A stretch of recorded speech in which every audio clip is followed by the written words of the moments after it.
Okay, so I'm very happy to welcome you to today's seminar, the Palestinian Struggle, a Prism for Global Issues. It's the 16th in our series, What Were We Thinking? So roughly when we reflect on our history, we often find ourselves questioning the social conventions and practices of the past. And we come to face often with practices that might have been respectable or even essential within a particular society, but are now kind of universally recognized as inhumane or unjust.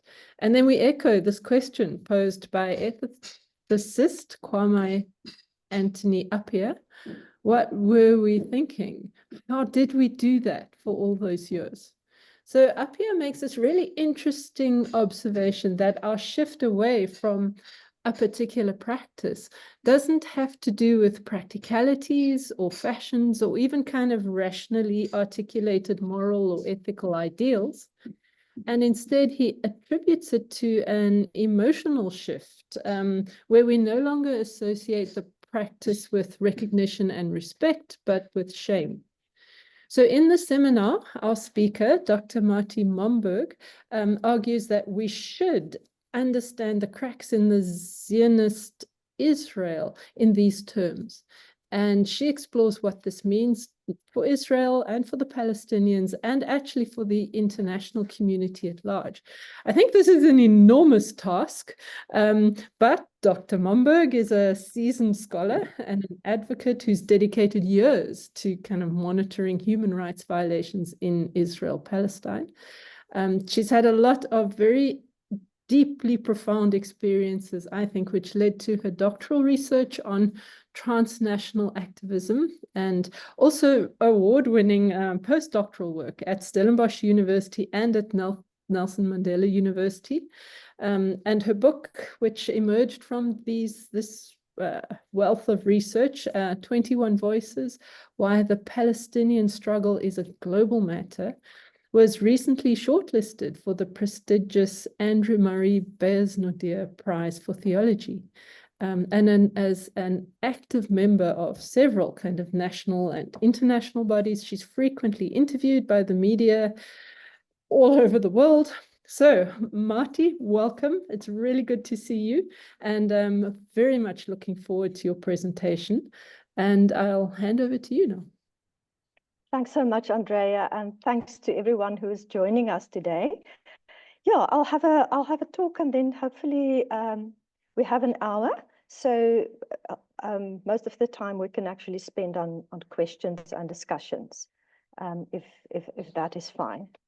Okay, so as you said, Andrea, that if we look back at the abandoned social conventions of the past, sometimes, often even within a single generation, these practices become recognized for what they were, grotesque and unjust. And then we ask, along with Kwame Anthony Appiah, what, I almost want to add words, what were we thinking? How did we do that for all these years? In his book, How Moral Revolutions Happen, the Honor Code, How Moral Revolutions Happen, he analyzes 3 social identities that underwent sudden revision. His focus is on sudden revision. And the one is murderous duels among members of the British aristocracy that disappeared by the middle of the 19th century. The Atlantic slave trade that was abolished in that same century, and then also the long-established Chinese practice of foot binding that was abandoned early in the 20th century. And he reflects on why these practices became insupportable. And as you said, it's not for rational reasons.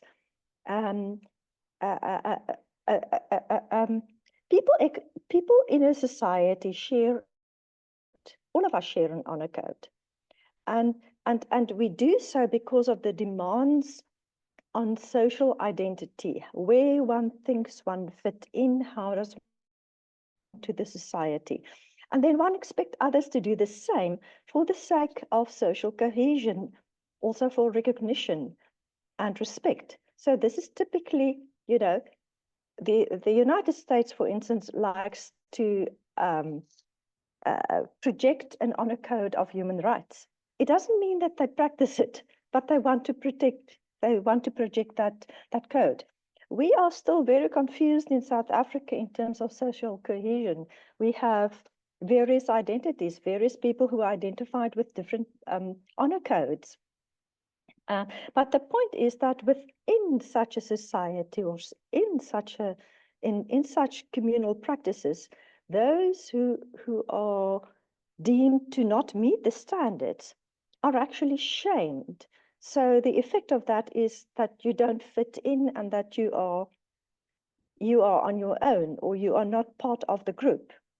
And even when a shared honor code in such a society is illegal or objectively immoral, a particular society may still uphold and defend it for the sake of protecting a cherished collective identity to claim public recognition, respect, and esteem.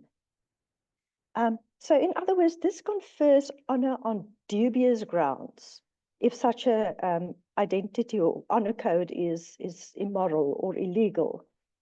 So as Appiah explains, then it is disconnected from the concern of being morally worthy of respect and dignity, and it becomes problematic. Now, if we look at Israel, I mean, I grew up with a halo around Israel, my impression of Israel. I thought I had this confusion about between the biblical Israel and the state of Israel. I thought that all Jews were religious. I thought that Jews suffered so much and deserve a state of their own. I skipped thousands of years of history and assumed that the land that is now called Israel and all of Palestine actually belongs to Jews. So all of these myths are deeply, deeply problematic. And even though I am a fairly rational, intelligent person, I made those emotional errors in my assumptions. And this is true of many, many people. What I want to say is that Israel, even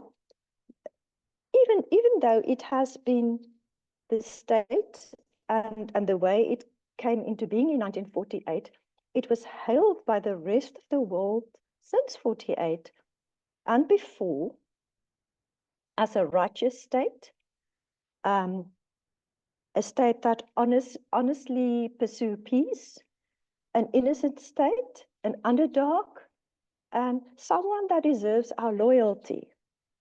But in recent months, only now, in recent months, in the broader global society, international society, this image has been shifting, and that's what I would like to talk about. So let me just pause for a moment for those who are maybe not that familiar with this topic, and just explain what Zionism is. Ideology. This is the ideology that was Jewish Zionism. Is a secular ideology. It has nothing to do with religion. It started at the end of the 18th century in Europe. The aim was always to get a piece of land somewhere in the world and to establish an exclusive Jewish secular state. And the choice then fell on Palestine. Two other options were also considered. But today, the term Zionism is used as an umbrella term to refer, it goes hand in hand with land seizure, with the erasure of the Palestinians' history, the erosion of empathy for Palestinians, with discriminative laws, and also with armed and other forms of violence to kill, maim, uproot, and evict Palestinians. So in recent months, the cracks. I particularly referred to commentary by Ilan Pappé, a Jewish historian who now he's at the Exeter University in Britain, but he previously lived in Israel, but he no longer wants to live there. But he argues that in recent months, the cracks in Israel's Zionist policies and practices have become visible in its very foundations. You know, I've been monitoring human rights violations in Palestine and Israel in 2011. And since the beginning of October, I've been receiving daily updates from the United Nations. Everyone can get it. You can just sign up for it. So, and for day after day, in all these months, except for those few days of ceasefire, the report began as follows. I'm quoting, I'm reading it. Israeli bombardment from the air, land, and sea continues to be reported across much of the Gaza Strip, resulting in further civilian casualties, displacement, and destruction of houses and other civilian infrastructure. Ground incursions and heavy fighting also continue to be reported. And then each day, a list of the atrocities of the previous day, the specifics followed. And as the days passed, aspects of Israel's onslaught over and above the killings, injuries, starvation, imprisonments, and the destruction of civil services and infrastructure, and I'm talking electricity, water, internet services, anything you can think of, emerged. So I just want to highlight four things. The first is known as scholasticide. And in this strategy, the occupation forces, in other words, Israel, systematically, since October, demolished the education system.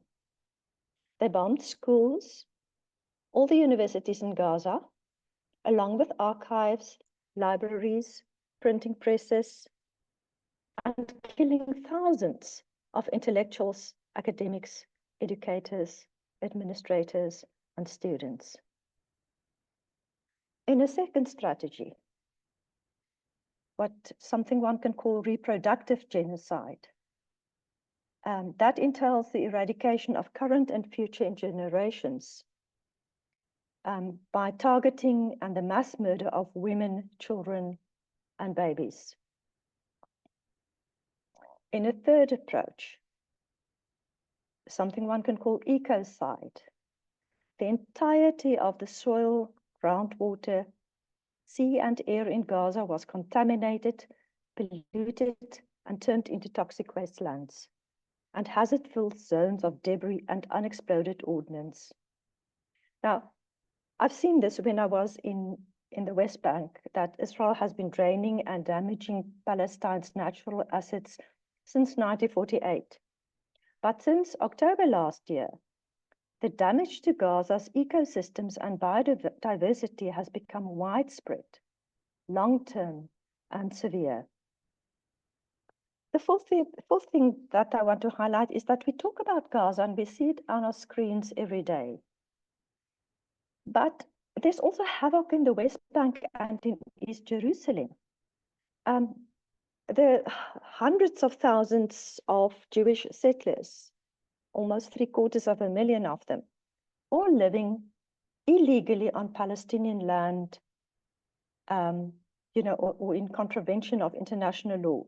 They've always been armed, but in the recent months, they've been armed to the teeth with military-grade weapons. That's automatic and semi-automatic rifles. And more than 800 militias trained and protected by the Israeli military. Many of them have been formed and many of them receive daily salaries from the government. Their task is to kill and to destroy and to confiscate whatever is Palestinian. And they act with impunity. They kill, they damage, and they. This too is not new, but it's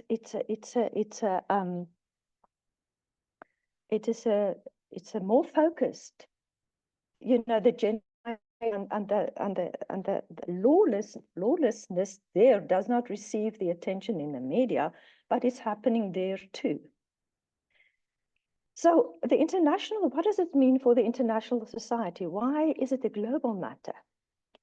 The thing is, the United States regards Israel as its military partner in the Middle East. Well, there are many ties between Israel and the United States, and we don't have the time right now to go into all of that. But they've been, for all these reasons, protecting Israel in the United Nations Security Council since 1948. So the United Nations Security Council is the only body, only international body, not the International Criminal Court, not the International Court of Justice, not the UN General Assembly, nothing else, have the power to implement, to enforce a decision. Only the Security Council has that. And that Security Council, as we know, have 5 permanent members. It's Russia, China, France, Britain, and the United States. And since 48, the United States has been protecting Israel against accountability, being held accountable to international law. And that's why we still don't have a ceasefire, because America will do it on their terms, and their terms are Israel's terms. So this idea that the US is an honest broker, I mean, is totally not true. So these members, these 5 international members, the permanent members of the Security Council, they are tasked to uphold universal values and international law in order to protect international peace and safety. So if any member of this council uses its veto right to protect their own national interest at the cost of the consistent application of international law, it fails in its obligations. And yet the US gets away with it.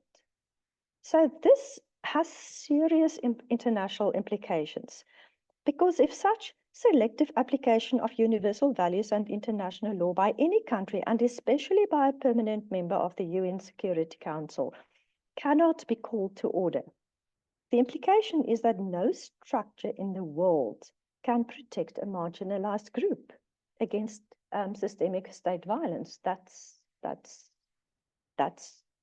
how it is. It is as though we have learned nothing from the horrors of the Second World War. And in the recent months, it has become patently clear that the Zionist project in Palestine, 130 years after its inception, has reached a crisis point. So many of these people that I interviewed in my book, especially the Jewish Israelis who support the Palestinian struggle, I did these interviews in 2015, and they argue that, all of them argue that to occupy, to oppress Israel, to occupy the Palestinians, to oppress the Palestinians, to be an apartheid regime, to use ethnic cleansing, to be a secular colonial state, all of that becomes self-destructive. And many of them say in as many words as Israelis, as Jewish Israelis, they say, help us. And they call upon us as South Africans, they call on Germans, they call on the rest of the world. They say, help us to save us from ourselves. So I think that we have failed both the Palestinians and the Israelis. We failed to protect Palestinians from being oppressed and killed and whatever else, and malnourished and stigmatized, and all the horrible things that are happening. But we also failed the Jewish Israelis by saying that if we say, by not saying that, if we say never again, we say it never again for everybody, and there are different ways to do things. And to oppress another person, to oppress another group of people for the mere fact that they are people is not the way to go. So Ilan Pape argues, he says that he likens Hamas's assault on Israel on the 7th of October last year to an earthquake that struck an old building. And he says that the cracks in Zionist Israel were already beginning to show, but they are now visible in its very foundations. And I just want to highlight 6 things that he mentions. He says the first indicator is the fracturing of the Jewish Israeli society. That's what I've been talking about in a way just now. 500,000 liberal Zionists have already left the country. So if you think that there are, it's roughly 7.5 million Jewish Israelis that live in Israel, it's a significant portion of the population. And with them leaving the country, it bolsters Israel's fundamentalist electoral base, who demand a Jewish theocracy over the entirety of Palestine, which is a project that I don't think will be tolerated internationally. A second sign of this fracturing is the country's economic crisis.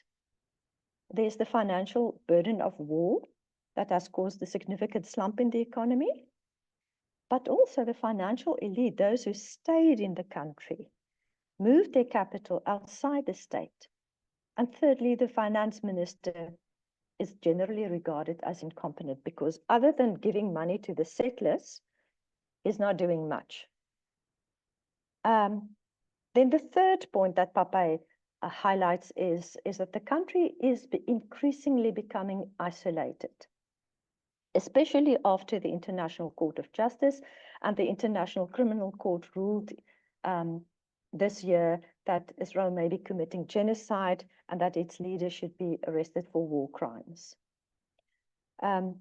So this makes one think of what Appiah says, is that there's no longer, Israel is no longer regarded as a democracy, as a state to look up to by the general public. Even political leaders are shifting positions. The United States is not. Italy, Germany, Britain, and the United States still give them weapons. So especially the Western world still support them. But that's for financial reasons. But there are noises in terms of not yet enough, but there are more and more sounds that Israel cannot continue with what it does. But for the rest of the world, it's very clear that things cannot go on like this, and that Israel there are more sanctions and actions now against the state. So the fourth sign is also that Israel is losing the erosion of the Zionist lobby worldwide, and especially in the United States, especially younger Jews are turning their backs on the Zionist lobby, and they are even willing to join the worldwide Palestinian solidarity movement. Another factor, a fifth one, is the unpreparedness of the IDF, the Israel Defense Force, to effectively withstand the guerrilla fighters in Gaza and even the regional attacks. It's actually astonishing because Israel has the 4th largest military in the world, and they are funded by the United States, and yet more and more members of the IDF are actually refusing also to return. So there's a big movement amongst soldiers not to go back, or a significant, not big, a significant movement. And the final factor is a more united and organic connection emerging among younger Palestinians who focus on establishing a genuinely democratic organization. And they contrast to the Palestinian Authority, which is linked to Fatah, which is currently ruling in Palestine, and they support a two-state model. But this younger generation is not in support of that. They appear to prefer a one-state solution, and that's what it means to say from the river to the sea, one democratic state. And they may have immense influence over the course of the liberation struggle. So what is happening is that we see that either both the Palestinians and the Jewish Israelis will cease to exist, or we need to find a way whereby both of them can work through all the immense trauma, let go of shameful ideologies, and readjust themselves and live. This is the choice. And we as a global society has a role to play in it. We as South Africans, given our background, has a major role, a major responsibility to voice these things. So obviously there's the need for nonviolent public protest, but there's also a need now to rethink and restructure our global systems that is responsible for implementing international law. There's a need for funding and institutional support, and eventually for truth and reconciliation and restorative justice. But that's way down the line. Right now, we need everybody on board. And I want to appeal to fellow scholars. You know, we work in different fields, but to unpack, to identify, to sensitize, and think, what are the options? How can we, as in our roles as people who think, how can we contribute to the envisioning and the influencing of the realization of the kind of world that we want to live in, where everyone can thrive? So just to conclude, the irrational, crippling, inhumane conventions of dual fighting, slavery, and foot binding did not end because they became impractical or unfashionable or were suddenly recognized as immoral. Rather, as you said, they no longer conferred societal recognition or respect because they became recognized as undignified, as shameful, even ridiculous, and senseless. So it's not really about a shift in individually held values. Most of us have the right values, but we are sometimes trapped in social honor codes, to gain social standing, and so it's not about embracing new moral arguments or finding new moral arguments. It's not about that. I mean, my field is ethics, and it's hard to face this. It's not about new moral arguments. It's about the willingness to live by the arguments that we already have. To support social being, Appiah says, a societal code has to be fueled by integrity. In other words, consistency in what we do and say. This honor inspires individuals to confront injustice and turns personal moral sentiments into public norms. That's it. Thank you. Marthie, thanks very much. Sure, no, I'm not going to say anything. I'm just going to thank you very much for a very, very inspiring and distressing kind of talk. We have time, a good amount of time for discussion, which is wonderful. Thank you.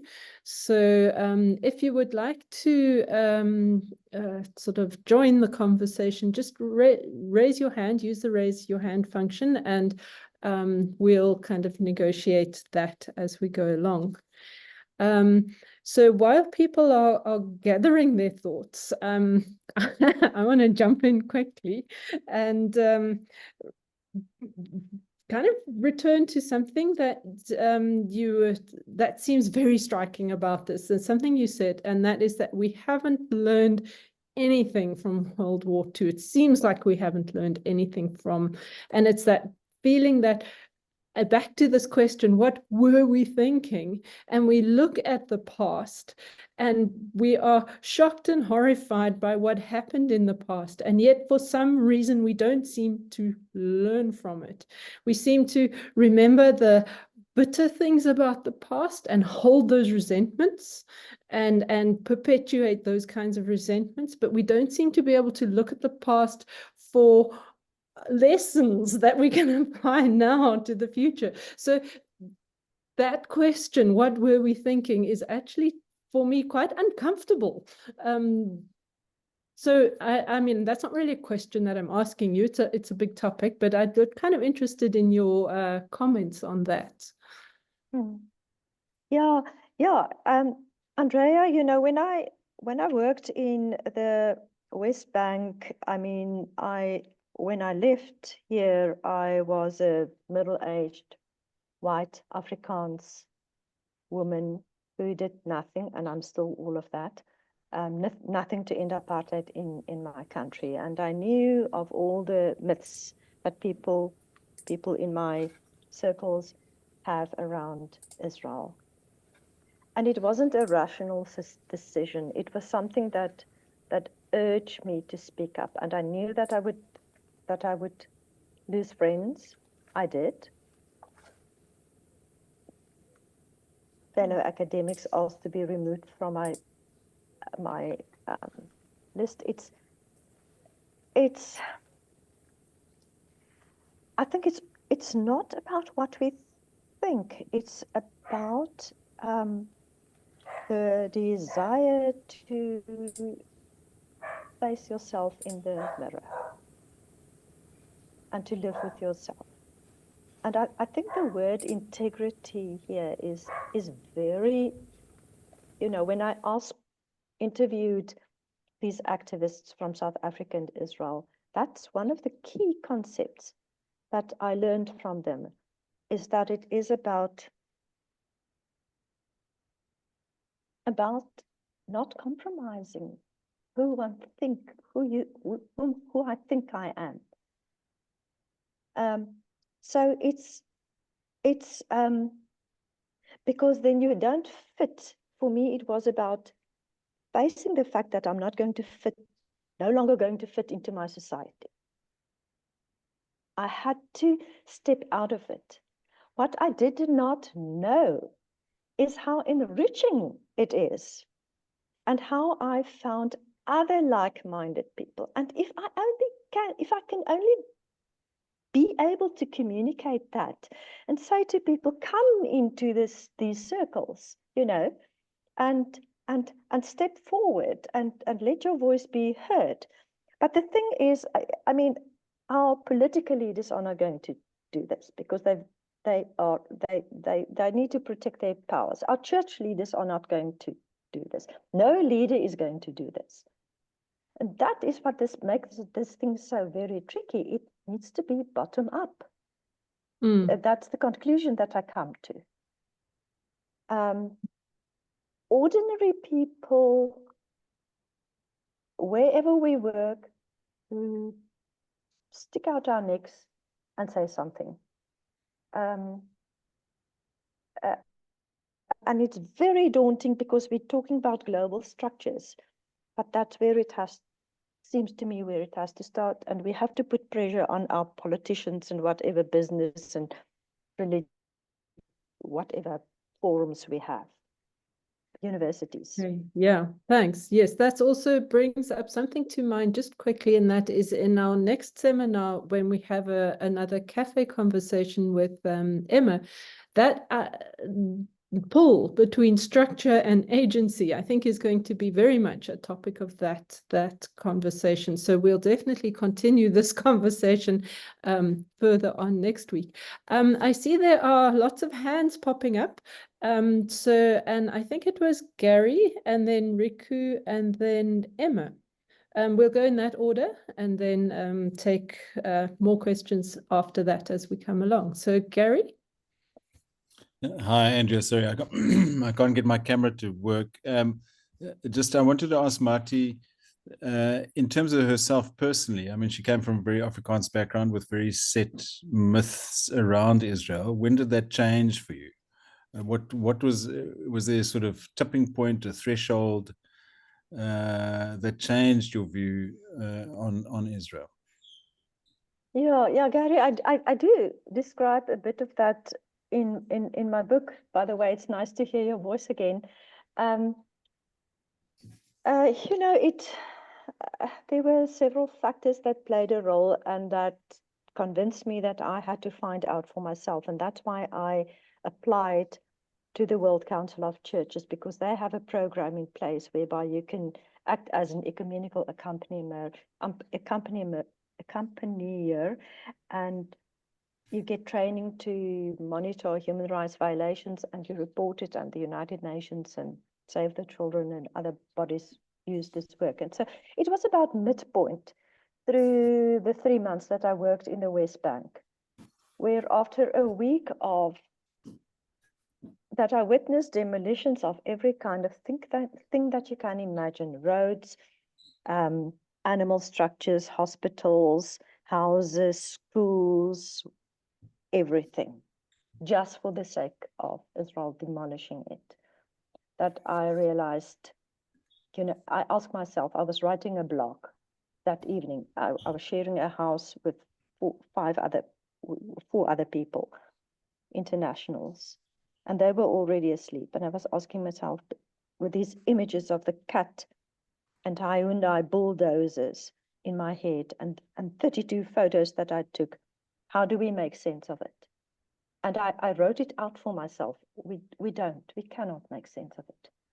But instead, we say this must end, and we speak up. That was my turning point. And that was the point when I realized I will have to change the topic of my PhD research, which I then did, went back to South Africa. I cancelled the previous proposal. I wrote a different proposal. And I thought that my way will be through scholar activism. And that's where I am now. So, yeah. Okay, thanks, Marthie. Thanks, Gary. Riku, hope I'm pronouncing you right.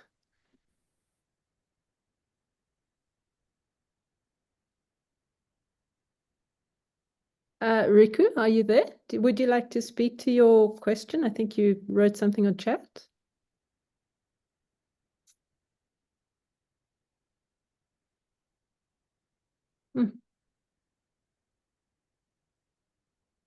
Not sure what's going on there. Okay, well, let's just read out what Riku said on chat. She says she agrees the UN is useless. Veto powers are controlled by bullies and warmongers, and it needs to change, or we need something new. Would you like to respond to that, Marthie? Yeah, I agree. Riku is I'm one of the biggest fans of Riku's music, so I'm very pleased to see his name. Okay. Yeah, I'm sorry we can't hear. Yeah. No, and that too, it must be unmasked. We have to unmask these powers. The United States, it's not only I think Israel that's acting in a self-destructive manner. I think the United States is on a thin ice, because people are starting to see what they do. They talk left and they act right. I mean, they are they are making a lot of money from the military industry complex. It serves them to have wars, not only in the Middle East, but somewhere other places too. It becomes self-destructive. Germany, who are saying they learned to not discriminate against Jews, but they have not yet learned to not discriminate against anyone. So we have to, and that's where I think academia can play a role, is to unpack the dynamics, the issues, people from different disciplines, to say this is not honor, this is not, these are this and this are dubious honor codes. Yeah, so I agree with him. But we need to name it, but not in emotional terms. We need to unpack. We need to do the scholarly work to show the evidence step by step, unpack it, and prove it. That's our job. Okay, yeah, interesting. I'm also, just before we go to Emma, interested that you say, well, not in emotional terms, and yet somehow one has to also, to make this change, tap into our own emotional state or emotional being, because that's where the change, I'm imagining, is going to happen. If we want to change the way that we're thinking, we have to change the way that we're feeling first. You're quite right. Sorry, I should have said not only emotional. Oh, there you go. Accompany the emotion with the hard facts, but certainly we have to bring the emotion in. Thanks for that. Okay, great. Yes, thanks. Emma, you had your hand up? I did. Good afternoon. Thanks so much. Hello, thank you for a very insightful and powerful, pertinent issue brought to light. I really appreciate that you've come and spoke to us about this issue. You know, what struck me while you were speaking was it's also sad, and I felt this recurring, sorry to sort of make it self-centered, but I'm just reflecting on my immediate bodily reaction to what you had to say. And that was this sense of like a tension in my stomach of, I want to do something, you know, I want to do something. And then sort of, but it's backed up with this additional feeling of against the weight of history, against the geopolitical dynamics that run the world.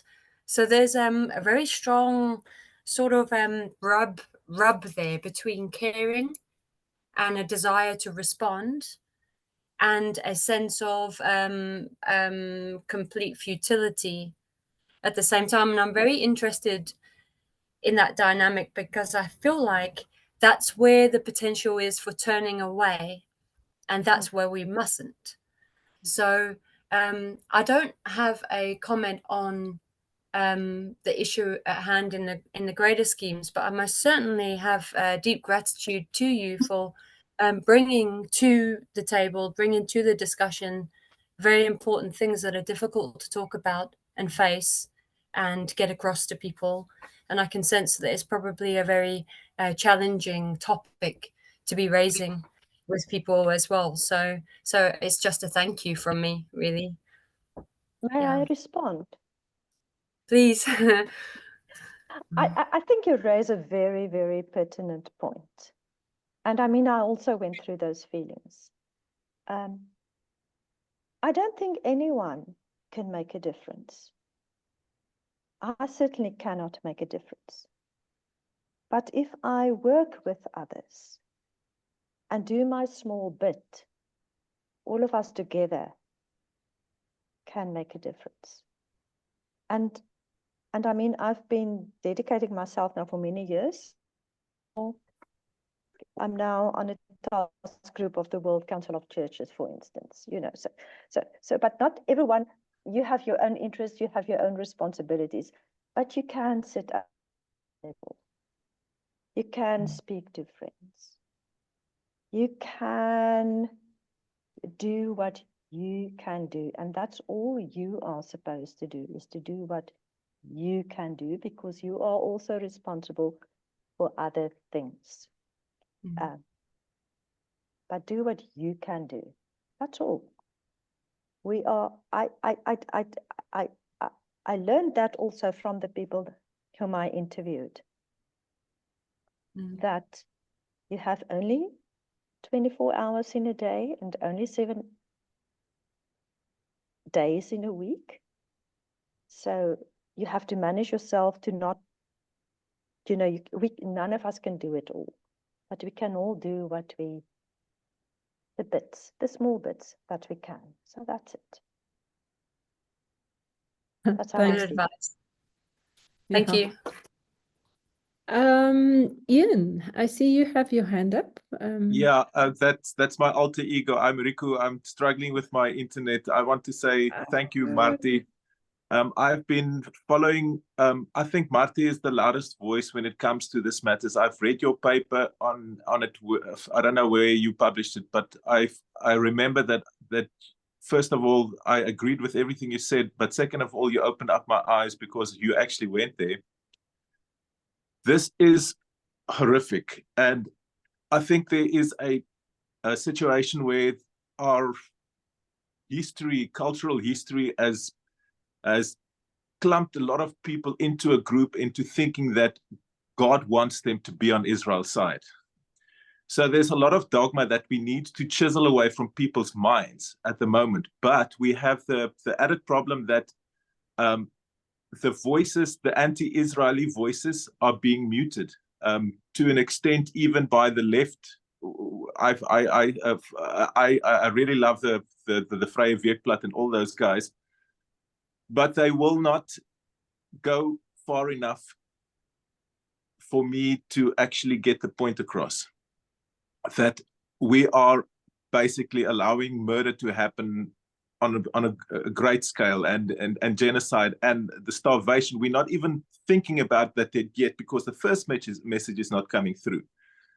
So first of all, I'd just like to applaud Marthie for everything that she's saying, and being a lone voice, and also being suffering the pressures, and like losing some friendships over it. That is the sad reality. But later on, when the Allied forces, which we actually are, and even though America think that they are the Allied forces, they are with Germany and Italy, now the new Nazi regime with Israel. Not all Americans are bad. I'm not saying that by all means. There are a lot of Americans that are against genocide, but the official position is they are funding and they are committing genocide. So we need to keep on pushing everywhere, everyone in our own places. I'm writing songs. I've even wrote a new song as the Carpenter. If it's an Afrikaans lyric where hulle sien al die moord, maar hulle red nie 'n woord nie. That kind of things we are going to. It's a very unpopular opinion, but it needs to be reiterated, and it needs to be.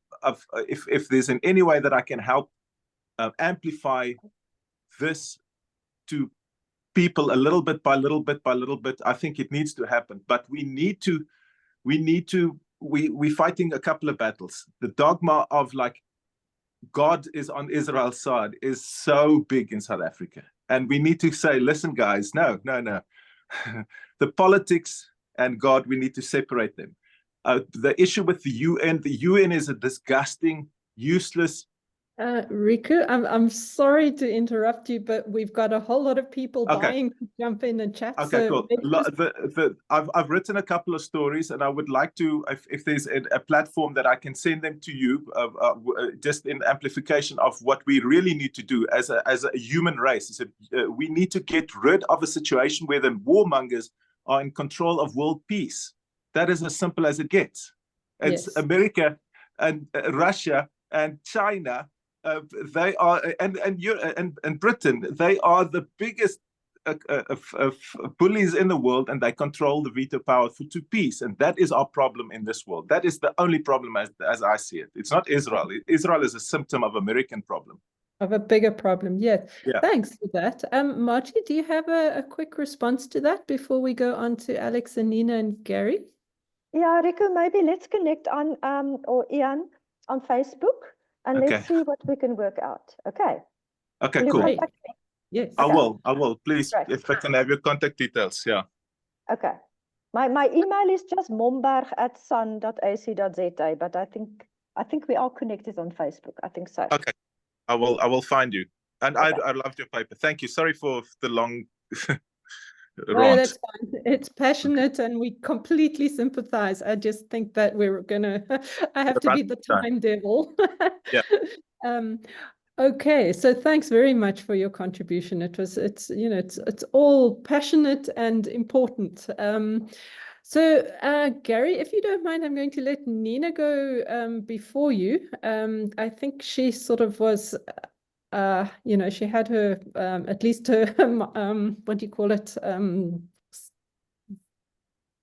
Sorry, I'm running out of words. No Nina. Yeah. Thank you, Andrea, and thank you, Marthie. Yeah,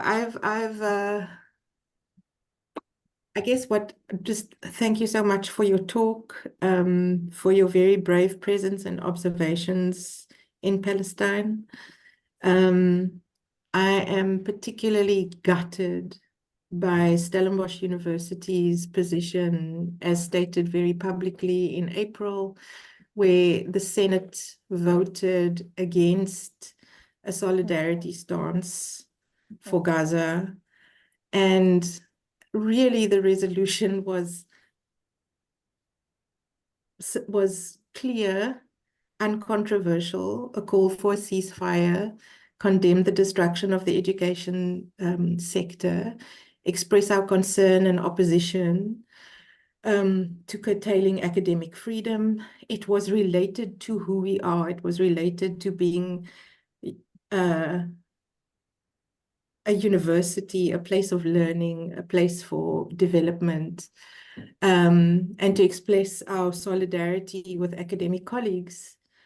And it's interesting in seeking new forums to forge different kinds of solidarity is what I was madly hoping for to happen around Gaza and around something so blatantly violent and close to South Africa's history.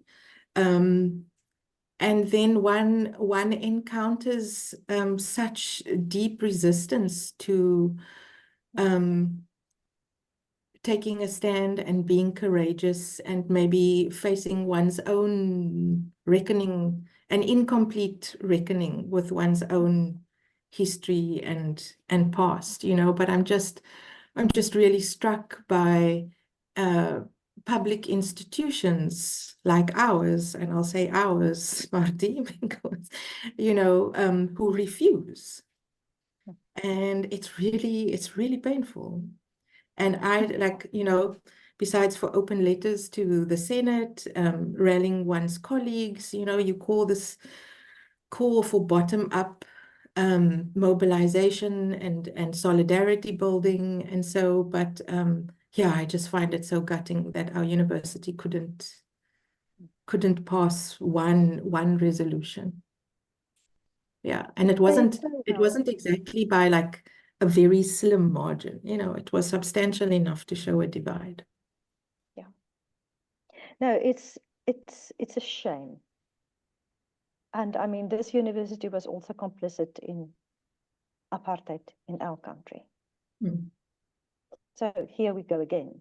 And it's because of cowardless and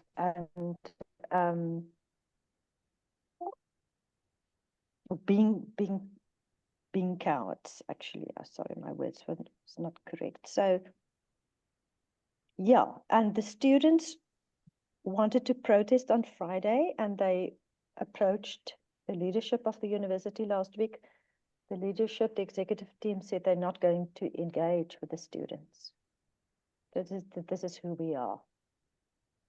I've been talking with Nico Koopman and others at the university many years ago, writing letters. We had a series of meetings. Nothing came of it. So I share your. It's not disappointment. It's being, you know, it nauseates me. So that's all I can say for now. Yeah. Me too. Yeah. Okay. Thanks for that. Yeah. Sorry, Gary. Marthie, sorry, just again, we can go on for hours. I wanted to know from you, from your perspective, what you think the long-term view of Israel is. What is the long-term of those current, you know, so what's the outcome that they're looking for? If you could just talk to that a bit. The outcome that Israel is looking for.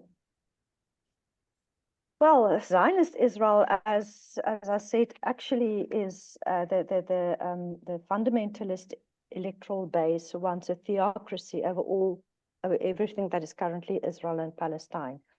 Netanyahu is fighting to stay out of prison. He is under pressure of even more radical and conservative settler ministers. Israel doesn't know whether it's coming or going. It's in a very, very, very deep crisis. And whether it continues to exist as a political entity or not, there is an existential crisis. They argue they have a crisis of security. It's not the case. It is an existential crisis. And as I said, it's connected to a global crisis. So the thing is, the problem that we have currently is going to worsen. Things are going to worsen significantly, both for the Palestinians and for the Jewish Israelis. It's like something that is imploding, and what horrifies me is that our global systems are incapable because of the UN Security Council issue that I explained, of doing something about it. So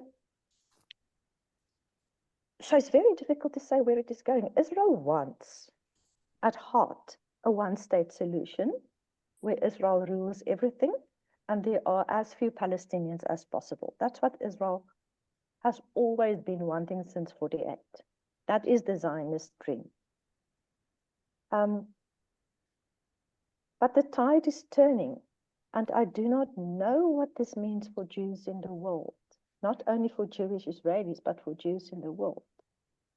I'm scared to think of that, and I'm immensely scared by you know those children in Gaza and in the West Bank, the trauma that they go through. How does one heal from that?